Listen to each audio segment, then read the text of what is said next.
Hello viewers, আসসালামু আলাইকুম। আজকে আমরা জানবো একজন প্রোডাকশন ম্যানেজারের কি জব রেসপন্সিবিলিটিস, তার দায়িত্বটা কি এবং তার কাজটা কি। তো চলুন, দেখতেই পাচ্ছেন স্ক্রিনে জব রেসপন্সিবিলিটি প্রোডাকশন ম্যানেজার। এখানে যতগুলা পয়েন্ট আছে সমস্ত পয়েন্টই আপনার একজন প্রোডাকশন ম্যানেজার সেটি কন্ট্রোল করতে হয়, সেটিকে ফলো আপ করতে হয়। সো চলুন আমরা একটু দেখে আসি সে কি কি ফলো আপ করে।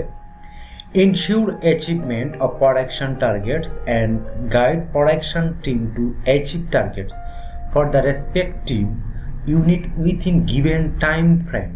অর্থাৎ নিশ্চিত করতে হবে প্রোডাকশনে যে টার্গেট এবং যে গাইডলাইন আছে বা যা টিম আছে তাদেরকে অ্যাচিভ করানো সেটা নিশ্চিত করতে হবে, এবং টাইম ফ্রেম অর্থাৎ 8 ঘন্টার ভিতরে আপনি অফিস টাইম যেটা আছে, যে ক্যাপাসিটি আছে, সেই ক্যাপাসিটির টাইম অনুযায়ী কিন্তু আপনাকে প্রোডাক্টিভিটিটা নিশ্চিত করতে হবে যত টার্গেট দেওয়া আছে। সো এটা হচ্ছে ফার্স্ট অফ অল একজন প্রোডাকশন ম্যানেজারের দায়িত্ব এবং রেসপন্সিবিলিটি। সেকেন্ড যে পয়েন্টটা, keep record of all kinds of inputs receive. সমস্ত যে মালামাল বা র ফেব্রিক যে ইনপুট হচ্ছে সেকশানে, সেটা এটি রেকর্ড রাখতে হবে। সেটি রেকর্ড তার ডকুমেন্ট রাখতে হবে, এবং স্টাডিজ ক্যাপাসিটি অফ অপারেশনের যে ক্যাপাসিটিটা আছে সেটা নিয়ে স্টাডি করতে হবে প্রতিদিনই। Identifies and removes constraints to make optimistic use of man. অর্থাৎ মানুষ সঠিকভাবে সেটাকে করতেছে কিনা সেটা নিশ্চিত করতে হবে সেই production manager. As a production manager হিসেবে আপনাকে সেটা জানতে হবে মাস্ট। এবং মেশিনস অ্যান্ড মেটেরিয়ালস, যত ধরনের মেশিন আছে, মেটেরিয়াল, তার ক্যাপাসিটি। আমি আই ডিপার্টমেন্টে একটি ক্লাস দিয়েছি বা একটি ভিডিও দিয়েছি, সেই ভিডিওটি দেখে আসলে আই ডিপার্টমেন্টে যে 20টা ফর্মুলা আছে, একজন প্রোডাকশন ম্যানেজার হিসেবে আপনাকে সেই রুলসগুলো আপনার ফলো করতে হবে এবং স্টাডি করতে হবে, দেন আপনি ভালো পারফর্ম করতে পারবেন একটি ফ্যাক্টরিতে। থার্ড যে টপিকটা, ডাইরেক্টস and controls the day-to-day operation of the production department, ensuring that the production plan is adhered to by customer requirement। অর্থাৎ একজন বায়ারের যে রিকোয়ারমেন্ট আছে, দৈনিক যে আমাদের যে টার্গেট আছে প্রোডাকশনের ডিপার্টমেন্টে, সেটা নিশ্চিত করতে হবে বায়ার রিকোয়ারমেন্ট অনুযায়ী। অর্থাৎ ডেলিভারি ডেট অনুযায়ী, অর্ডার ডেলিভারি ডেট থেকে ডেলিভারি ডেট পর্যন্ত যে লিড টাইমটা দেওয়া থাকে, সেই লিড টাইমটা আপনাকে কন্ট্রোল রেখে প্রোডাকশনটা আপনার সেই কাস্টমারকে শিপ করতে হবে সেই ডেট অনুযায়ী। সেটি মাথায় রেখে একজন প্রোডাকশন ম্যানেজার কাজ করতে হয়। Fourth, ensuring employers discipline effectively. অর্থাৎ কর্মী যারা আছে, যারা ওয়ার্কার আছে বা আর্টিজেন যারা আছেন, তারা সঠিকভাবে আসছে কিনা অফিসে, হাজিরা ঠিকঠাক আছে কিনা, বা তাদের যে দক্ষতা সেটা নিশ্চিত করতে হবে একজন প্রোডাকশন ম্যানেজারের। And employees grievances are address in timely and proper manner. সঠিকভাবে তার টাইম ক্যালকুলেশন, সঠিকভাবে প্রোডাক্টিভিটি, এমপ্লয়ীদের যে অ্যাড্রেস, সমস্ত ডকুমেন্টই একজন প্রোডাকশন ম্যানেজার ডকুমেন্টারি করতে হয় এবং সেটি ফলো আপ করতে হয়। ফিফথ, 5 নাম্বার যে টিপসটা আছে সেটা, manage and maintain a work environment conceive to achieving high productivity. অর্থাৎ একটা প্রোডাক্টিভিটি অর্জন করতে গেলে বা প্রোডাকশন ক্যাপাসিটি অনুযায়ী আপনাকে গেইন করতে হয় প্রোডাকশনটি, তাহলে আপনি যেটা করতে হবে যে এমপ্লয়ির যে পরিবেশটা বা আমাদের যে এনভায়রনমেন্ট, প্রোডাকশনের যে সেকশনটা আছে সেখানে পর্যাপ্ত আলো বাতাস রাখতে হবে। সেখানে কর্মীদের স্বাস্থ্য দিকটাও বিবেচনা করতে হবে।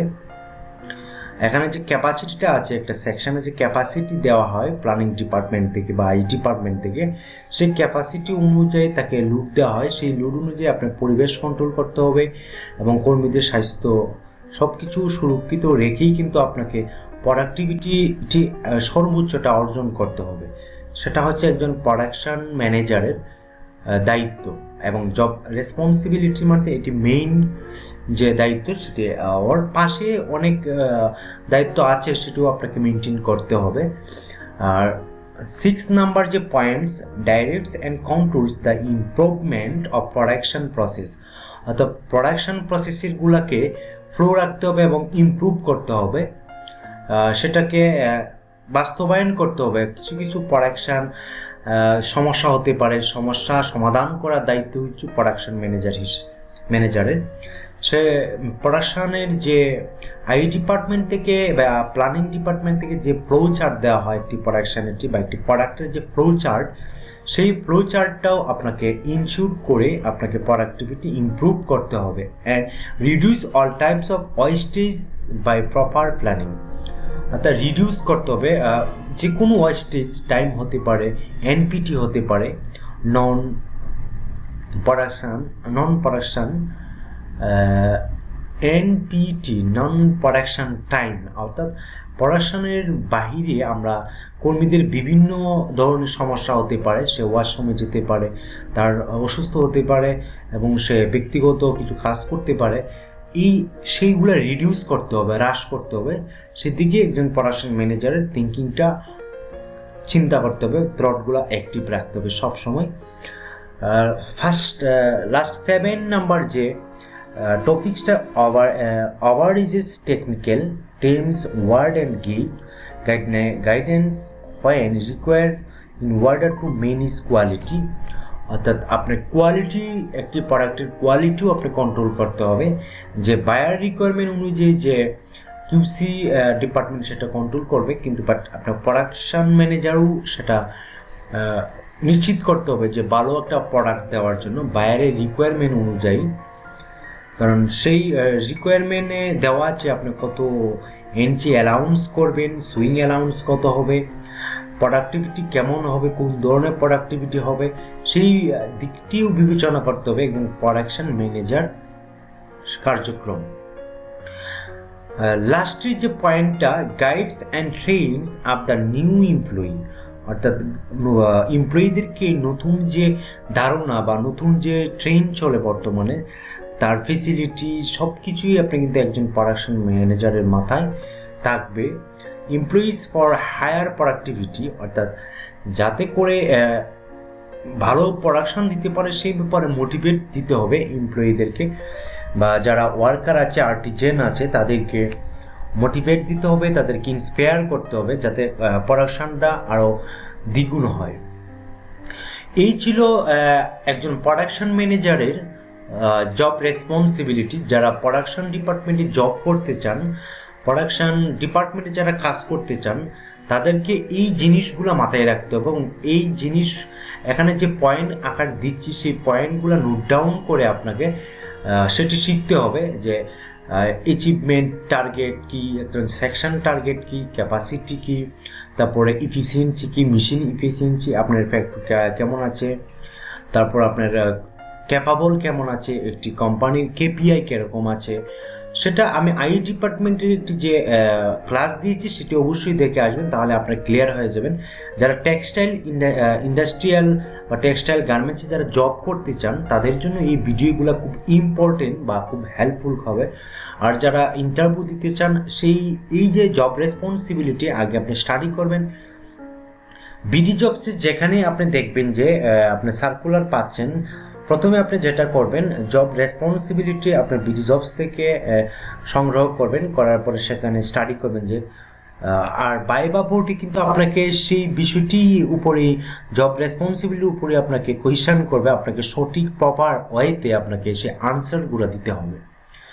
যারা গার্মেন্টসে কেরিয়ার করতে চান তাদের জন্য এই ভিডিওটা, এবং যারা অ্যাপ্লাই করতে চান প্রোডাকশন ম্যানেজার হিসেবে, এই যে ম্যানেজার হিসেবে আপনার জব রেসপন্সিবিলিটি অবশ্যই জানতে হবে, কম্পিউটার জানতে হবে, এক্সেল জানতে হবে, মেইল আদান প্রদান জানতে হবে। তো আশা করি বুঝতে পারছেন যে একজন প্রোডাকশন ম্যানেজারের কী কী কাজ এবং কী কী জানা প্রয়োজন। ক্যাপাসিটি বের করতে হবে, একটি কোম্পানির ক্যাপাসিটি আছে, একটি মেশিন এফিসিয়েন্সি আছে, মেটেরিয়ালস আছে, কস্টিং একটি ব্যাপার আছে, সেই কস্টিংগুলোও কিন্তু আপনাকে বের করতে হবে। সেই সমস্ত ওয়েস্টেজ টাইম, ক্যাপাসিটি, তারপর আপনার কস্টিং সব কিছু বিবেচনা করে কিন্তু আপনার প্রোডাক্টিভিটিটা অরিজিনালটা বের করে নিয়ে আসতে হবে কম খরচে। বায়ার রিকোয়ারমেন্টে যা দেওয়া আছে সেই অনুযায়ী আপনাকে অবশ্যই সেটা কন্ট্রোল করতে হবে একজন অ্যাজ এ প্রোডাকশন ম্যানেজার হিসেবে। সো ভিডিওটা যদি ভালো লেগে থাকে অবশ্যই আমাকে সাবস্ক্রাইব করবেন। আর আমার এই ভিডিওটা আপনার স্কিলটাকে কীভাবে ইমপ্রুভ করবেন সেই বিষয়ে আমি টিউটোরিয়াল দিয়ে থাকি। স্পোকেন ইংলিশ আপনাকে মাস্ট জানতে হবে।